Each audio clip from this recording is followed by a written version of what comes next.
نورت بيتك يا علوة.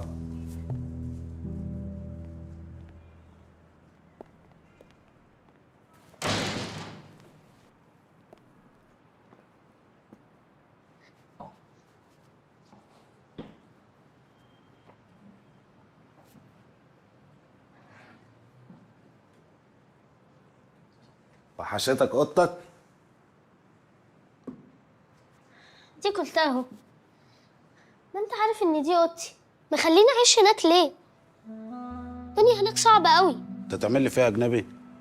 دنيا ايه اللي صعبه؟ انت لسه شفت دنيا؟ بكره تكبر عالي وتعرف ان الدنيا صعبه على طول الخط. الدنيا ياد مش كلها الوان زي الافلام الكرتون اللي انت بتحبها، ومش دايما الشرير بيتهزم في الاخر. بس انا عايزك تبقى زيي، قوي مرن، يتحمل الصدمات، يروح مع الدنيا كده ويجي. وما تقلقش، شويه شويه ابوك يبطل عنده ويبعتك على هنا. طب هو ليه قتلهم وهم صغيرين؟ هو عارف انهم مش عارفين يدافعوا عن نفسهم.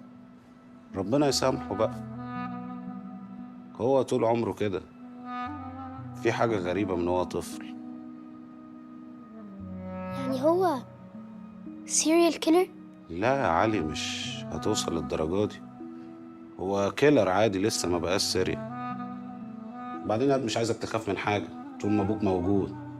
محدش في الدنيا دي يقدر يعمل لك أي حاجة. تعال على الجنب عشان وحشني. عامل إيه يا صاحبي؟ الحمد لله. نعمل إيه في الأجازة دي؟